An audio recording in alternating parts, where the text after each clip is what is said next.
मैं विक्रमादित्य जी आप ही से इस चर्चा की शुरुआत कर रही हूं। ये जो रिपोर्ट है चौतरफा इस वक्त सुर्खियां बटोर रहा है, विस्फोटक इसमें कई खुलासे हुए, लेकिन कुछ पार्टियों के जो नेता हैं वो ये कह रहे हैं कि ये रिपोर्ट कोई व्यक्ति विशेष की मानसिकता को ध्यान में रखते हुए तैयार किया गया है, यानी पूरी रिपोर्ट को ही ये धत्ता बताते हुए नजर आए। कहा इसमें कोई सच्चाई नहीं है। प्रिया जी, सबसे पहले तो समझने की आवश्यकता है कि रिपोर्ट तो है ही भयावह, लेकिन उसके साथ साथ जो रशीदी जैसे लोग जो रिपोर्ट के सामने बात कर रहे हैं वो उससे भयावह। ये तो सामने बोल रहे हैं, खबर दे रहे हैं कि हमले भविष्य में होने वाले हैं। इन्होंने कहा कि हमला भविष्य में भी होगा, साफ साफ बोला टीवी के ऊपर। ये साफ साफ बता रहे हैं क्योंकि जितने भी दंगे होते हैं इन सबको पहले पता होती है। दिल्ली में दंगा हुआ, उससे पहले ही वो लोग वहां से पलायन कर गए थे, आपको याद होगा। ये जलजला आने वाला बच्चों तक को ले गए थे।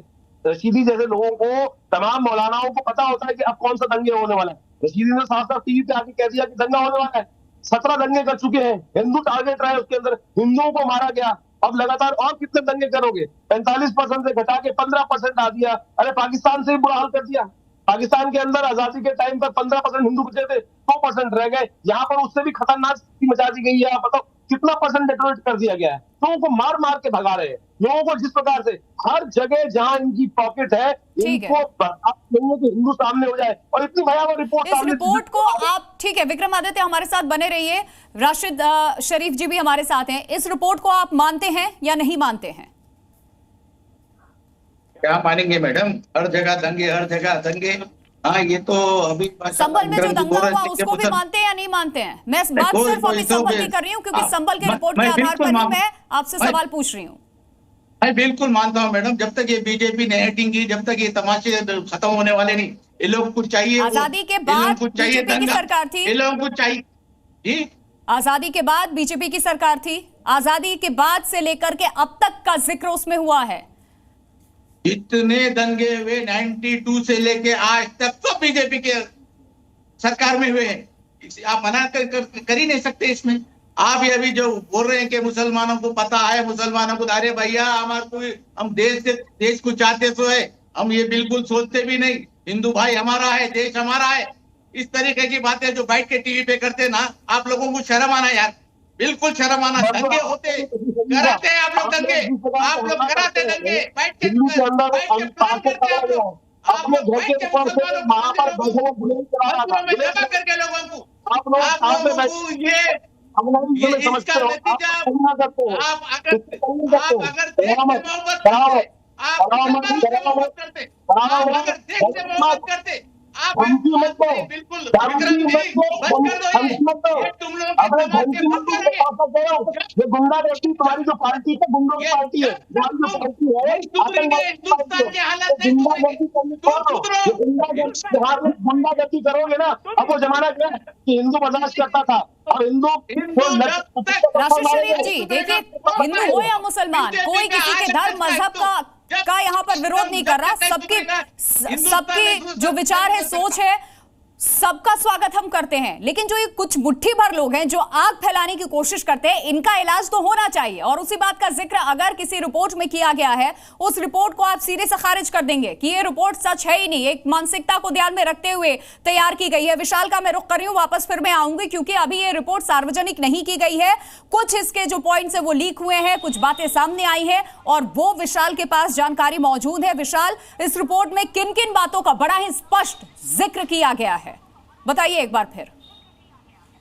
देखिए बिल्कुल रिपोर्ट में ये स्पष्ट लिखा है कि जो उस दिन घटना हुई है वो केवल अचानक से आक्रोश वाली घटना नहीं थी, बाकायदा प्लानिंग करके उस घटना को अंजाम दिया गया।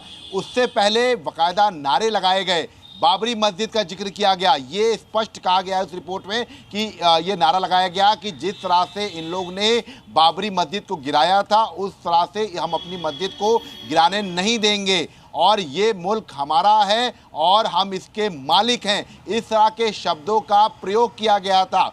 इसके साथ साथ जो एक सबसे बड़ा फैक्टर है वो ये है कि इसके लिए बाकायदा सुनिश्चित तरीके से साजिश रची गई थी, ना कि ये केवल अचानक से होने वाली घटना है। इसके साथ साथ उस रिपोर्ट में इस बात का जिक्र किया गया है कि वहाँ पर हिंदुओं का जो पलायन हुआ है वो महज इस केवल एक जो है स्वाभाविक घटना नहीं है, इसके बिल्कुल इस तरीके की घटनाएं स्वाभाविक होती भी नहीं है। जैसी घटनाएं बीते दिनों संभल में हमने नवंबर के महीने में भी देखा था, जो दंगे वहां पर भड़के थे, वो उस तरीके की घटनाएं स्वाभाविक होती भी नहीं है। दोनों मेहमान हमारे साथ लगातार बने हुए हैं। राशिद शरीफ जी, मैं वापस आपका रुख कर रही हूँ। तस्वीरें हम लगातार एक तरफ दिखा रहे हैं, संभल में जो हिंसा हुई थी उस वक्त की तस्वीर है।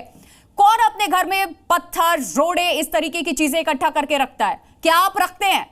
क्या ये स्वाभाविक है? ये तो पूरी तरीके से तैयारी के साथ आप अटैक करते हैं, किसी को टारगेट करने के मंशा से ही ये तैयारी हो रही होती है। क्या आप अपने घर में इस तरीके के बोल्डर्स, पत्थर, ईंट पत्थर सड़कों से बड़े बड़े इकट्ठा करके रखते हैं? क्या पेट्रोल पंप बना के रखते हैं क्या? मैडम, मैं आपको दावत देता हूँ, चलिए मेरे साथ मसाजिद को, चलिए मेरे साथ मदरसों को, चलिए। एक भी अगर कोई भी ऐसा हथियार, यहाँ तक मदरसा का जिक्र ही नहीं किया। मैंने पहले ये बोला था, ये उन लोगों के लिए है जो लोग इस तरीके से सौहार्द को, माहौल को बिगाड़ने की कोशिश करते हैं। मैंने किसी मदरसे का जिक्र नहीं किया। आप खुद इस चीज को यहाँ पर लेकर के आ गए। कौन कह रहा है? यहाँ हम बात कर रहे हैं वो मुट्ठीभर लोग जिनका इलाज बड़ा जरूरी है, जो माहौल को खराब करने की पूरी कोशिश करते हैं, हालांकि सफल नहीं हो पाते। वो दुख इसी बात का है जो यहाँ झलकता भी है। नहीं मैडम, बीजेपी के, आरएसएस के लोग बड़े प्यारे लोग हैं। ये बताते कि मदरसों में और ऐसे मसाजिद में ये नहीं, ये बताइए, क्या आप भी अपने घर के छतों पर, हमने दिखा रहे हैं लगातार दंगे किस तरीके से भड़के हैं, क्या आप रखते हैं ईंट पत्थर बटोर करके? ऐसा कौन करता है भला? कोई नहीं करता। हिंदुस्तान में कोई मुसलमान इस तरीके की हरकत कर ही नहीं सकता। एकाएक ये इतने सारे पत्थर आ कहां से जाते हैं? फिर दंगे फसाद हो कैसे जाते हैं? कोई एक कारखाना बना करके, स्टोरेज रूम बना करके ये चीजें रख दी जाती हैं। क्यों रखी जाती हैं? किस मंशा से रखी जाती हैं? लेकिन आप जितने भी यात्राएं निकलते हो, लोग के पास तलवारा नचा लेते जाते, जंबिया नचा लेते जाते, वो कानून नहीं है। लोगों की गाड़ियां तोड़ लेते जाते, वो कुछ किसी को डर नहीं है। शोभा यात्रा और हिंसा में फर्क है। राशिद शरीफ जी, मैं आपसे सवाल कुछ और पूछ रही हूँ। नहीं संभाल सकते देश को, ना स्टेट को संभाल सकते, ना लोगों को, ना सेंट्रल को संभाल सकते। पहले खारिज करो, देश में सुकून में आ जाएगा, भाई हिंदू मुस्लिम भाईचारा हो जाएगा। बस मैंने आपसे कुछ और पूछा। शोभा यात्रा में और दंगे फसाद में जमीन आसमान का फर्क है।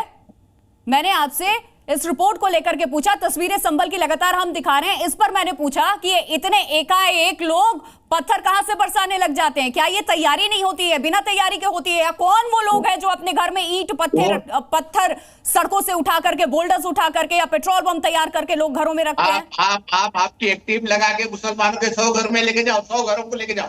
किसी के पास पत्थर निकला तो बोलो आपने, ये आ कहां से गए? वही सवाल मैं आपसे कर रही हूँ, ये आए कहां से? ये गुमराह करने की आप भी इस चीज को नकार रहे हैं। आप भी ये कह रहे हैं कि ये कोई नहीं रखता घर में। आए कहां से? ये जो हिंसा फैली है, हिंसक प्रवृत्ति के लोग हैं, ये चाहते हैं कि संभल में जो हिंदू अभी भी बचे हुए 15% वो भी छोड़ के चले जाएं। उसी मंशा से इस तरीके से संभल में दंगा फसाद कराए जा रहे हैं। विक्रमादित्य जी, देखिए प्रिया जी, आप वास्तविक तौर पे समझें कि वहां पर जो लड़ाई थी वो हिंदू मुसलमानों की नहीं थी, पुलिस वर्सेस मुसलमान थे। वहां पर पुलिस ने सर्वे के लिए, जो कोर्ट के ऑर्डर से सर्वे करने के लिए व्यवस्था की गई थी, और उसमें रात को 12 बजे का एक वीडियो है कि जिसके अंदर वहां के लोकल पार्षद या एमएलए कह रहे हैं कि इतनी जल्दी व्यवस्था कैसे हो जाएगी। यानी बाहर से लोग बुलाए गए। आप समझे, पूरी तथ्य उपस्थित है कि बाहर के डिस्ट्रिक्ट के लोग बुलाए गए, उन्होंने दंगा किया और वो तमाम हथियार लेकर आए थे। पुलिस पर हमला किया गया। आप देखिए, बारिश की तरह वही पत्थर बरस रहे, बारिश की तरह पत्थर बरस रहे, कहां से आ गए? पूरी तरह से ऑर्गेनाइज वे में ये खेल रचा गया। और वहां के जितने बड़े लोग थे, जितने बड़े लोग थे, जितने मौलाना रहे हो, चाहे वहां के जितने भी बड़े पदाधिकारी रहे, उन सब ने ये ऑर्गेनाइज वे में खेल किया और ये लगातार तैयारी रखते हैं। मैं कह रहा हूँ, हर जुम्मे के बाद पत्थर लेके बाहर निकल जाते हैं। अरे कब सुधरोगे भाई? देश तुम्हारा नहीं है ना, यही तो है। इनकी तो किताबों में ये लिखा है कि भैया हिंदुस्तान पे कब्जा करना है और जो हिंदुस्तान कब्जे करेगा उसको मैं जन्नत दूंगा। किताबों में पढ़ा रहे हैं। हिंदुस्तान को आजाद कराने वाले मुसलमान है, हिंदुस्तान को आजादी कराने वाले मुसलमान है, हमारा हिंदुस्तान है, हमको मालूम है। हिंदुस्तान है, हमको मालूम है, हमको जरूरत नहीं है हिंदुस्तान को लेने के लिए। ये है हमारा। बोलो, शरीफ नहीं हो। हदीस 3151 क्या कहती है? हदीस 3151 कहती है कि यदि तुम हिंदुस्तान पे कब्जा कर लो, तुमको जहन्नुम की आग से भी बचाना मेरा फर्ज है। लिखा नहीं लिखा? ये हाफ नॉलेज वालों को कहाँ से लाके बिठाया? मैं लाया हूँ। हाफ नॉलेज को किधर बिठाइए? बता दो गलत है। मैंने तो उसको उठाओ। मुझे बताओ ना गलत है। बताओ गलत लिखा बोल रहा हूँ मैं तो आपकी किताब से बोल रहा हूँ। महाराज वो मेरे महाराज, ये हिंदुस्तान हमारा है, ये लेने की जरूरत नहीं है, किसी को बताने की जरूरत नहीं है।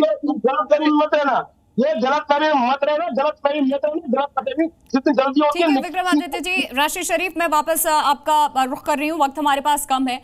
ये जो रिपोर्ट सामने अभी सार्वजनिक हुई नहीं है, लेकिन इसके कुछ पॉइंट्स जो सामने आए जिस पे हम चर्चा कर रहे हैं, इसको गंभीरता से लेने की जरूरत है या नहीं? ये सब गलत रिपोर्ट आया है। 11 साल से मुसलमान टारगेट है हिंदुस्तान में, और भी महाराज जी बोल रहे हैं हम कब्जा करना चाह रहे हैं वो क्या सही था? हमारे किताबों आप तो रिपोर्टिंग को गलत बता रहे हैं। कोई ये कह रहा है कि एक मानसिकता को ध्यान में रखते हुए रिपोर्ट तैयार किया गया, आप तो कह रहे हैं कि रिपोर्ट ही गलत है। तो गलत है, पूरा जो बता रहे हैं तो गलत है। फिर संभल में ये हो कहां से सारी चीजें रही हैं? इस तरीके अचानक से हिंदुओं की आबादी का इतना घट जाना, लोगों का पलायन कर लेना, और जो रिपोर्ट सामने आई है इतनी गंभीर बातों का जिक्र किया गया, आप कह रहे हैं कि उस रिपोर्ट को लेने की जरूरत ही नहीं है। बिल्कुल, बहुत शुक्रिया आप दोनों का, आप हमारे साथ जुड़े। मेरे पास वक्त इतना ही था इस चर्चा के लिए। बहुत बहुत शुक्रिया आप दोनों मेहमानों का। आचार्य विक्रमादित्य हमारे साथ जुड़े थे, राशिद शरीफ जी हमारे साथ जुड़े थे। जी न्यूज़।